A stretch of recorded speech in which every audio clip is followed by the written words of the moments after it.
When it comes to One Piece, we often remember the big reveals, the over-the-top battles, and the powerful backstories. But sometimes the quieter moments go unnoticed. Today, I'll be looking at One Piece novel Heroines, a collection of short stories focusing on the One Piece girls in a little bit more of a reserved and quiet setting. Is this worth reading? Join me and find out.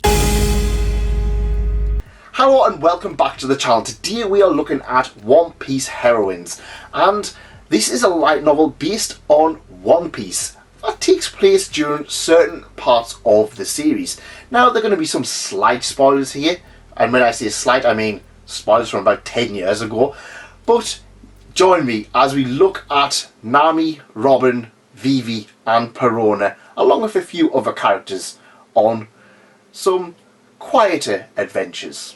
First up, we'll talk about Nami, who has two stories in this particular novel. The first one is It's Fine. It's about Nami trying to get some new shoes. And you know what? This one wasn't a great entry into this particular novel. I love Nami, and I love how she kind of has, you know, the Fujiko mania, where she's kind of a bit, she's very down to earth, she's had a traumatic past, but she's got a very playful attitude to her. And I kind of felt that a story about her trying to get some new shoes and ended up on a fashion show didn't really kind of work for me. I don't know what it is. I kind of felt that the author kind of needed to have a very girly girl story for Nami, and it just didn't necessarily work. It's not bad by any means, but you can really play by numbers exactly what is going to happen. She befriends another girl who is sabotaging her own work for the lover of her life, and yeah, that's fine.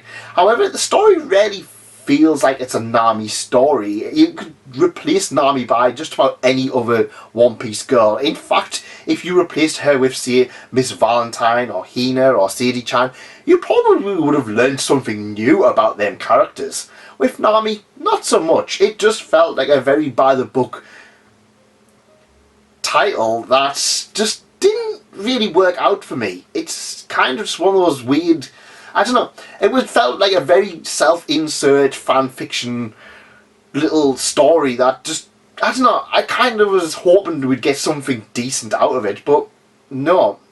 We'll talk about Nami's second one in a minute. For next up, we have Nico Robin's story, and I'm going to say with 100% bias, Nico Robin's story is easily the best one out of here. Now, originally I thought this was all written by different authors, but no, this is actually the same author who writes every one. Now, Nico Robin's story takes place during the time skip. That's right, the 2 years, and it takes place just before she's about to meet her friends again. She's still with the Revolutionary Army, and instantly I saw the synopsis and alarm bells were ringing because Sabo is in this chapter, and I was just like, oh no, it's going to be all about Sabo. It's not. But Nico Robin does take a little bit of a side seat, and it's also about Koala, which again is another heroine. But this works, and we get to see a side of Robin that, honestly, I genuinely don't feel like we see enough of. We know Nico Robin is incredibly smart, but it's not often that we kind of see her managing to use her brain to outsmart people. A lot of the time she's kind of forced into situations where you just kind of think, yeah, that was a bit dumb. Remember that whole thing with the toy thing in Dressrosa? That was really dumb.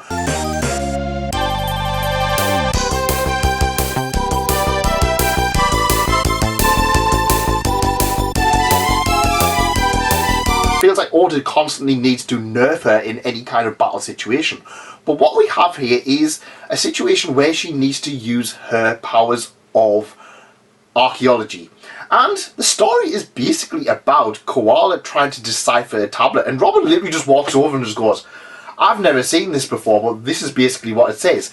But she says it in a playful way as well. And there's a scene where Sabo and Hack and Koala are all looking at this little rune, and they're just like, oh, what does this say? Oh, well, it looks like this, it looks like that. And Robin just walks over and just goes, that's Chopper's hat. And I don't know what it is, it was kind of like that nice little playful thing that we get from Robin every now and again. It really focuses on Robin finding her found family, but it also has a nice little part of where she kind of enjoys life with the revolutionaries and how they kind of put her on a pedestal, whereas she just kind of wants to be part of them. It's a really nice little story, and it was easily the best one on here. Vivi's story is fine. Honestly, it's fine. It doesn't really feel like a Vivi story, in fact. It's kind of more focusing on Koza, but again, we kind of learn stuff about Koza. We learn about how Koza is basically the one back at Arabasta who is basically kind of like in charge of stuff, and I thought that was a cool little addition.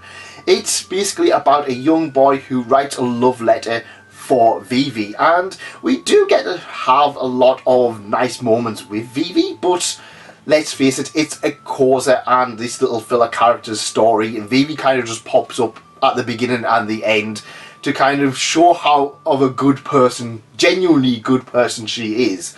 It's fine for what it is. It's fun seeing Pell, Shaka, King Cobra, Koza and all them characters again.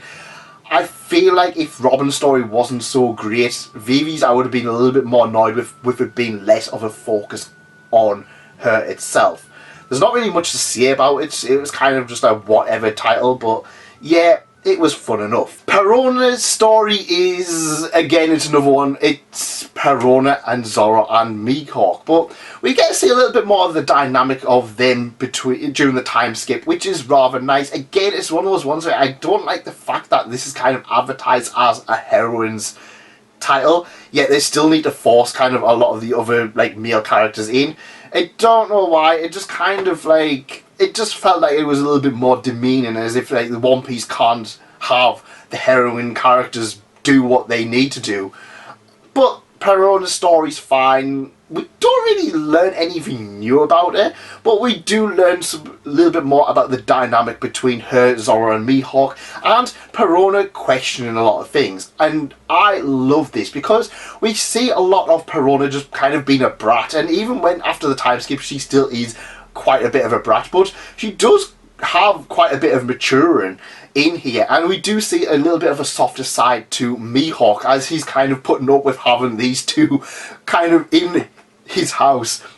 And what I loved about it is like Perona's still kind of like, oh well, you know, Moria and stuff like that. I was just like, she's a fan of him, but like then she even kind of admits like she feels a little bit guilty by kind of like fleeing from him during Thriller Bark and kind of like leaving him behind.